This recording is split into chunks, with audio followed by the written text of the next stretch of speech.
Press the bell icon of the ePathshala channel and never miss another update. So guys welcome back your class and this is your Vijay here. और दोस्तों बहुत बहुत आपका स्वागत है हमारे ई पाठशाला के चैनल पे।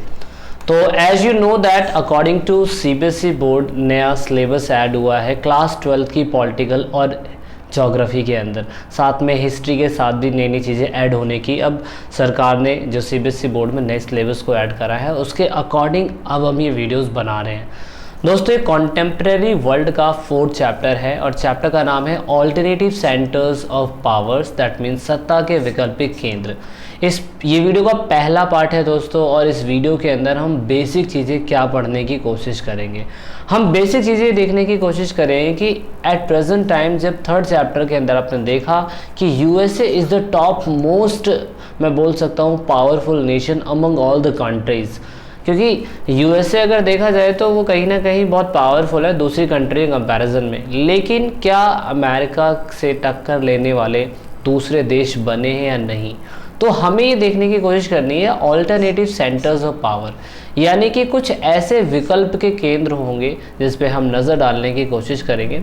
और दोस्तों ये वीडियो इम्पॉर्टेंट इस वजह से है क्योंकि सीबीएसई बोर्ड ने नए टॉपिक्स भी ऐड करे हैं चैप्टर्स के अंदर। वो नए टॉपिक कौन से हैं मैं आपको बताना चाहूँगा।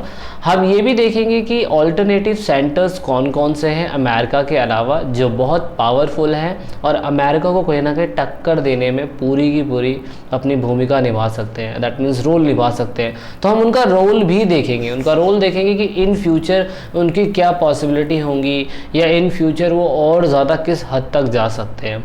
और साथ में दोस्तों पहला आपकी क्लास बुक में था यूरोपियन यूनियन के बारे में, आसियान के बारे में, सार्क के बारे में और ब्रिक्स के बारे में।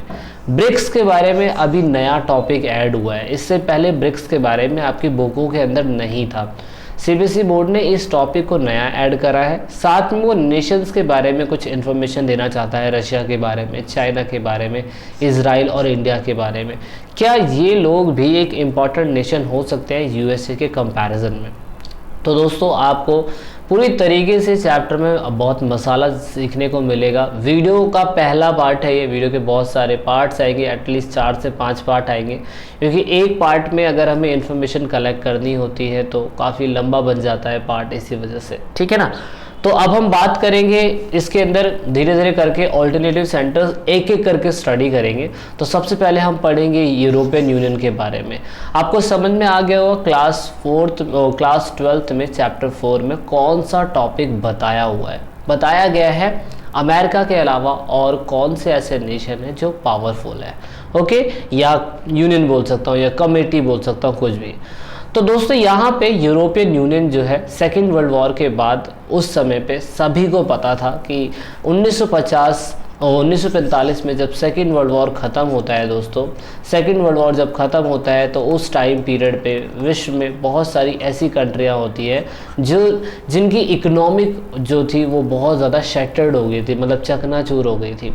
क्योंकि वॉर के अंदर बहुत सारे रिसोर्स लगते हैं, बहुत सारा पैसा लगता है, बहुत सारी आर्मी लगती है, तो वो कहीं ना कहीं उसकी वजह से उनकी इकोनॉमिक जो थी डिसबैलेंस हो गई थी, या मैं बोल सकता हूँ डिक्लाइन हो गई थी। तो इसीलिए पूरे के पूरे वेस्टर्न यूरोप, ईस्टर्न यूरोप या और भी यूरोप, मिडल यूरोप, जितने भी यूरोप की कंट्रियाँ थी, उन कंट्रियों के बीच में कहीं ना कहीं फ्रेंडशिप देखने को मिला और कहीं ना कहीं लड़ाई देखने को मिली।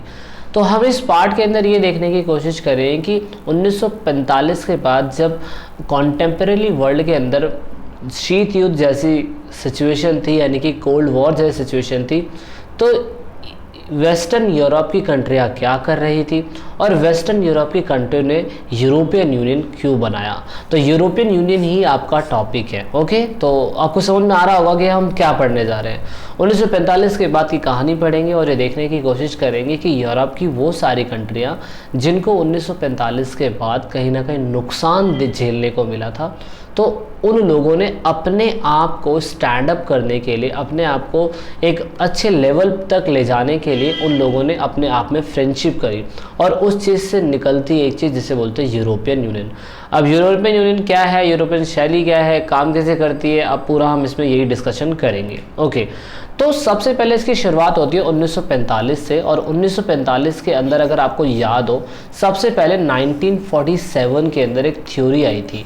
1947 में भारत आज़ाद हुआ था, लेकिन अमेरिका के राष्ट्रपति हैरी एस ट्रूमैन, उन्होंने क्या बोला था, उन्होंने बोला था ट्रूमैन डॉक्ट्रिन, जिसे आप हिंदी में ट्रूमैन सिद्धांत बोलते हैं। इस सिद्धांत के तहत यूएसए ने पूरी कोशिश करी कि सोवियत संघ यानी कि यूएसएसआर की आइडियोलॉजी को रोकना अपनी कंट्री में आने से। तो दोस्तों अगर आप देखेंगे तो आप देखेंगे कि यहाँ पे नॉर्थ अमेरिका और साउथ अमेरिका, यहाँ पे तो चलो ठीक है वो कम्युनिस्ट आइडियोलॉजी को नहीं लाएंगे, लेकिन दोस्तों अब वेस्टर्न यूरोप या यूरोप की बहुत सारी कंट्रियाँ हैं जहाँ पर ये आइडियोलॉजी आ सकती थी, लेकिन यहाँ पे स्ट्रैटेजी चलाई गई। अब क्योंकि जो यूरोप की, वेस्टर्न यूरोप की जितनी भी कंट्रियाँ थी, उन लोगों की इकोनॉमिक जो थी वो बहुत ज़्यादा ख़राब हो गई थी, और 1945 के बाद ही सरकार ने कोशिश करा 1947 में 23 अप्रैल 1947 में अमेरिका की गवर्नमेंट ने अपने एक तीर से दो निशाने लगाए। उन्होंने कहा कि यूरोप की जो वेस्टर्न यूरोप की कंट्रियां हैं वो पूरी तरीके से इकोनॉमिक एड चाहती है, मदद चाहती है, और साथ में उन कंट्रियों को अगर हम बोल दें कि कम्युनिस्ट आइडियोलॉजी को मत अपनाओ, तो सिंपल सी बात है अमेरिका उनको मदद कर देगा और वो पूरी तरीके से अमेरिका के दोस्त बन जाएंगे। क्यों? क्योंकि यूरोप की, वेस्टर्न यूरोप की जो कंट्रियां हैं वो कहीं ना कहीं आर्थिक तंगी से जूझ रही थी। सो दैट इज़ वाई यहाँ पर अमेरिका ने पूरी तरीके से क्या किया, अमेरिका ने यूरोपियन यूनियन को, यूरोप की कंट्रियों को पैसे दिए और अपनी इकोनॉमिक बूम करने के लिए। लेकिन उन लोगों ने पैसे लेने के बाद, कितने पैसे लेने के बाद दोस्तों, 12 अरब डॉलर क्यों लिए? क्योंकि यूरोप की कंट्रियों को थोड़ी सी अर्थव्यवस्था मजबूत करनी थी। अमेरिका ने क्यों दिए? अमेरिका ने इसलिए दिए क्योंकि वो चाहते थे कि पूरी तरीके से ये कम्युनिस्ट आइडियोलॉजी का बाइकआउट कर दे और कैपिटलिस्ट आइडियोलॉजी अपना ले।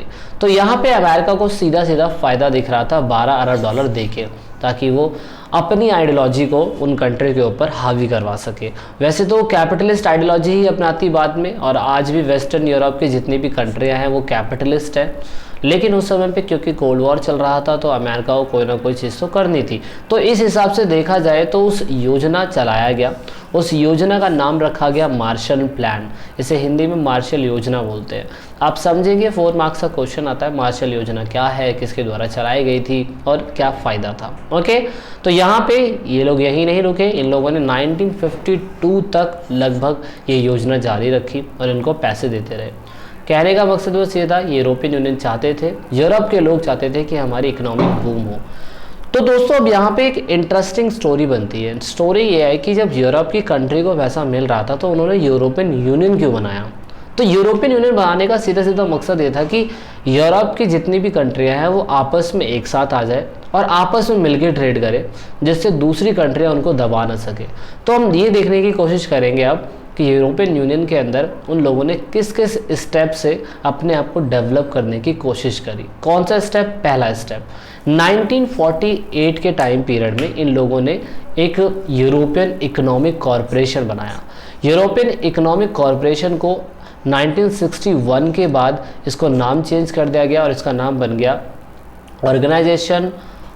Organisation for economic cooperation and development, जैसे आप शॉर्ट फॉर्म में OECD बोलते हैं। अब दोस्तों ये एक ऑर्गेनाइजेशन कितने देशों का बना था दोस्तों? 36 स्टेट्स का बना था। यानी कि यूरोप की जितनी भी कंट्री थी जिनको मार्शल योजना के तहत पैसा मिल रहा था, उन सभी कंट्रियों ने मिलके, 36 कंट्रियों ने, वेस्टर्न यूरोप की 36 कंट्रियों ने मिलके क्या करा? एक इकोनॉमिक कॉरपोरेशन बना दिया। मतलब आपस में ही एक दूसरे को सहयोग करेंगे। और एट प्रेजेंट टाइम इनके आप देख सकते हैं general secretary, 5th general secretary है ये, आप इनका नाम देख सकते हैं एंजल गुरिया। थोड़ा सा अजीब सा नाम है, लेकिन अगर मैं गलत पढ़ रहा हूँ तो उसके लिए माफ़ी चाहूँगा, आप खुद भी प्रोनाउंसिएशन कर सकते हैं इसका। तो अब ये जो आपकी इकोनॉमिक कॉरपोरेशन बनाई गई है, इसका मेन मकसद था कि 36 स्टेट यानी कि यूरोप के 36 जो देश है उनमें आपसी आर्थिक सहयोग करना। आर्थिक सहयोग करेंगे तो सिंपल सी बात है, अमेरिका हमेशा पैसे नहीं देता रहेगा। उन्होंने 1952 तक पैसे देते, उसके बाद देना बंद कर दिए थे, क्योंकि इतने पैसे वो कहाँ से लाएगा, फिर बाद में उन्हें पैसे लेने भी तो है और यूरोप की कंट्री को पैसे देने भी तो होंगे बाद में। तो इसलिए इन्होंने सोचा कि अपना आपस में ही कुछ ऐसा नेगोशिएशन करते हैं, आपस में एक ऐसा ग्रुप बना लेते हैं जो आर्थिक सहयोग करेगा यूरोप की कंट्रियों को। तो साइन करे गए, 36 स्टेटों ने साइन करा। पेरिस में इसका हेडक्वार्टर है, फ्रांस के अंदर पेरिस है। और आप देखते हो इसकी फाउंडिंग डेट 1944 में, यानी कि लगभग 1947 में जब पैसे देने चालू हुए तो 1948 के एक साल में ही यूरोप की कंट्रियों ने एक इकोनॉमिक कॉरपोरेशन के लिए इस ऑर्गेनाइजेशन को अंजाम दिया। ये लोग यही नहीं रुके, बाद में इन्होंने 1949 में काउंसिल बनाया, काउंसिल ऑफ यूरोप बनाया, इसके भी आप जनरल सेक्रेटरी देख सकते हो। फिर इन लोगों ने एक इकोनॉमिक कम्युनिटी बनाई बाद में जाके, जिनका इनका अपना झंडा बना।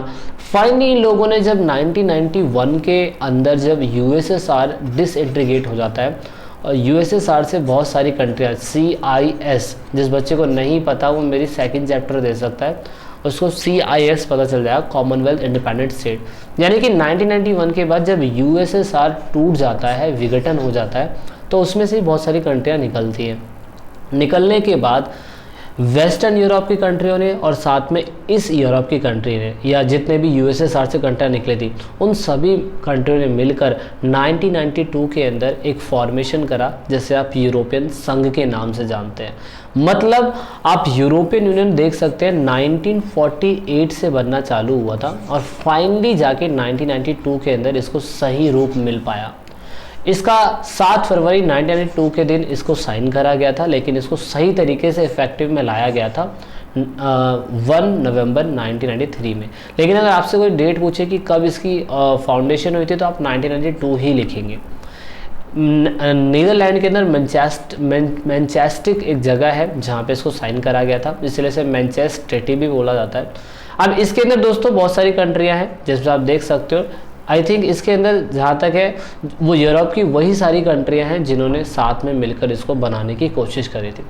अब यूरोपियन यूनियन का खासियत दोस्तों ये है कि इन लोगों का अपना एक झंडा है, एक ग्रुप का एक झंडा होना वो बहुत बड़ी बात है, और इस झंडे का अपना एक सिंबॉलिक पॉइंट है। अब इस झंडे का सिंबॉलिक पॉइंट क्या है वो आप किताब में पढ़ के मुझे व्हाट्सअप कर सकते हैं या मुझे कमेंट कर सकते हैं वीडियो के अंदर, ओके। अब दोस्तों यूरोपियन यूनियन कैसे बना, इसकी खासियत क्या है वो आपको समझ में आ गया होगा। फाइनली इसका हेडक्वार्टर बना ब्रसेल्स के अंदर। ब्रसेल्स कहाँ पे है, बेल्जियम में, और बेल्जियम का है वो ये वेस्टर्न यूरोप की एक कंट्री है।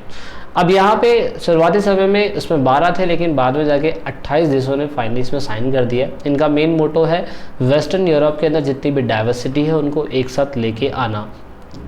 इन लोगों का अपना खुद का गाना है, यूरो डॉलर है, जो 1993 के अंदर फाइनली जाके इन लोगों ने अडॉप्ट कर ली थी। अब यूरो क्या है, इसकी कहानी क्या है वो मैं आपको बता देता हूँ। मान लीजिए कि वेस्टर्न यूरोप की 28 कंट्रियाँ हैं, इन कंट्रियों की अपनी खुद की करेंसी है, लेकिन जब ये लोग आपस में ट्रेड करेंगे तो आपस में ट्रेड करेंगे यूरो में। इसकी वजह से इनकी जो अर्थव्यवस्था, इकोनॉमिक जो है, इनका पैसे की जो वैल्यू है यूरो की, वो वर्ल्ड वाइडली अमेरिका के डॉलर को कंपेयर करें तो अमेरिका के डॉलर के सेकंड नंबर पे यूरो डॉलर सबसे ज़्यादा हमारे मार्केट में, यानी कि यूरोप की मार्केट में यूज़ होता है। तो बहुत बड़ी बात है यूरो डॉलर का इतना इंपॉर्टेंस होना। सबसे अच्छी बात 2012 में इनको नोबेल प्राइज़ मिला था शांति को लेके, इन्होंने पीस कायम करा था, वो अच्छा है। अब दोस्तों यहाँ पे यूरोप की हम थोड़ी सी इकोनॉमिक और पॉलिटिकल यूनियन के हिसाब से देखने की कोशिश करेंगे कि कहीं ना कहीं ये एक नेशन या एक कम्युनिटी से बहुत ज़्यादा है। तो इनका क्यों, क्योंकि इन लोगों का अपना खुद का झंडा है, राष्ट्रीय गान है, इनकी खुद की फाउंडिंग डेट है, अपनी खुद की करेंसी है। हाँ, सबसे अच्छी बात यह है कि इनका कोई संविधान नहीं है दोस्तों, क्योंकि ग्रुप का, कोई यूनियन का कोई संविधान नहीं होता। संविधान तो देश का होता है, ये ध्यान रखिएगा आप, ठीक है। अब यूरोपियन यूनियन की अगर हम इकोनॉमिक ताकत देखें, पैसे वाली ताकत देखें, तो विश्व की सबसे बड़ी अर्थव्यवस्थाओं में से ये आती है। इनका टर्नओवर अमेरिका से जस्ट दूसरे नंबर पे आता है, वो बहुत बड़ी बात है। ये इसीलिए कहीं ना कहीं अमेरिका के डॉलर के लिए या अमेरिका की खतरा है, और विश्व व्यापार के अंदर भी यूरोपियन यूनियन की बहुत बड़ी भागीदारी है। वो कैसे भागीदारी है मैं आपको दिखा दूंगा। WTO, G8, G20 सदस्य जितने हैं उसमें भी यहाँ पे वेस्टर्न यूरोप की बहुत ज़्यादा, यानी कि यूरोपियन यूनियन की बहुत ज़्यादा चलती है। और दोस्तों ये आप देखेंगे दूसरी सबसे बड़ी अर्थव्यवस्था इसीलिए क्योंकि इनका GDP, ग्रॉस डोमेस्टिक प्रोग्रेस, इनका बहुत ज़्यादा है। तो यहाँ से हम अंदाज़ा लगा सकते हैं कि भाई ये लोग अमेरिका को चैलेंज कर सकते हैं। यही नहीं, ये लोग अपनी आर्मी में भी बहुत आगे हैं। अगर हम नाटो की आर्मी के बाद देखें तो यहाँ पे अमेरिका आता है, लेकिन नाटो एक ऑर्गेनाइजेशन है, नाटो एक कम्युनिटी है। तो नाटो के बाद यूरोपियन यूनियन की दूसरी सबसे बड़ी सेना है, क्योंकि यूरोप की बहुत सारी कंट्रियों ने मिलकर बनाया, 28 कंट्रियों से मिलकर बनाया। तो अगर उनकी कंट्री की आर्मी देखी जाए तो वो तो कहीं ना कहीं शक्तिशाली होगी अमेरिका के कंपैरिजन। तो इसीलिए ये इम्पॉर्टेंट है। सबसे अच्छी बात जो इसको मजबूत बनाती है वो ये है कि 2 सदस्य जो परमानेंट मेंबर, यानी कि यूएस जनरल सेक्रेटरी के परमानेंट मेंबर है, ब्रिटिश और फ्रांस। दोस्तों ये यूरोपियन यूनियन का हिस्सा है। तो इससे आप अंदाज़ा लगा सकते हैं कि एक परमाणु सदस्य देश जिनके पास न्यूक्लियर वेपन है और वो कहीं भी कुछ भी कर सकते हैं, और सोचिए वो यूरोपियन यूनियन का हिस्सा है, तो आप इससे अंदाज़ा लगा सकते हैं कि ये लोग कितने ज़्यादा पावरफुल होंगे। और कहीं ना कहीं ये ऑल्टरनेटिव सेंटर्स है किसके लिए, पावर के लिए। सत्ता का एक वैकल्पिक केंद्र यूरोपियन यूनियन हो सकता है। इन फ्यूचर ये अमेरिका से भी आगे निकल सकता है। इसकी कमजोरी है, कमजोरी क्या है दोस्तों, कमजोरी हर चीज़ की अपनी अच्छाइयाँ और बुराइयाँ होती है, तो कहीं ना कहीं इसकी भी अपनी अच्छाइयाँ और बुराइयाँ भी है। इसकी बुराई दोस्तों ये है कि इनका विदेशी संबंध अलग अलग कंट्री से अलग अलग है।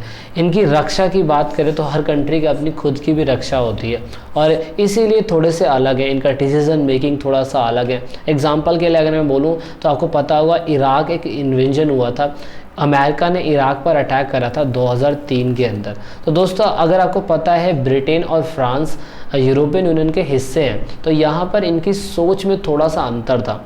एक तरफ इराक के ऊपर जब अटैक हुआ था अमेरिका ने करा था, ये चीज़ ब्रिटेन को अच्छी लग रही थी, जबकि कहीं ना कहीं फ्रांस, जर्मनी, इन कंट्री ने बोला था कि इराक के ऊपर अटैक करना ये बिल्कुल गलत है। तो यहाँ पे थोड़ी सी सोच में अंतर हो सकता है इनका।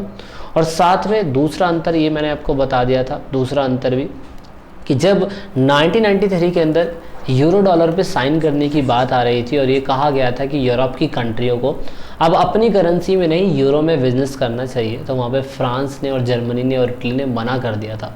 तो यहाँ पर भी आप देख सकते हैं कि इनकी थोड़ी सी कहीं ना कहीं आपस में बैठती नहीं है। तो आगे इसके कुछ नेगेटिव पॉइंट भी हो सकते हैं, वो आप सोच सकते हैं। कुछ नया ऐड भी होगा तो वो मैं आपको बताऊंगा। ये वीडियो का नया पार्ट था जिसमें टॉपिक्स नए ऐड हुए हैं, वो भी आपको जानने को मिलेंगे जल्दी।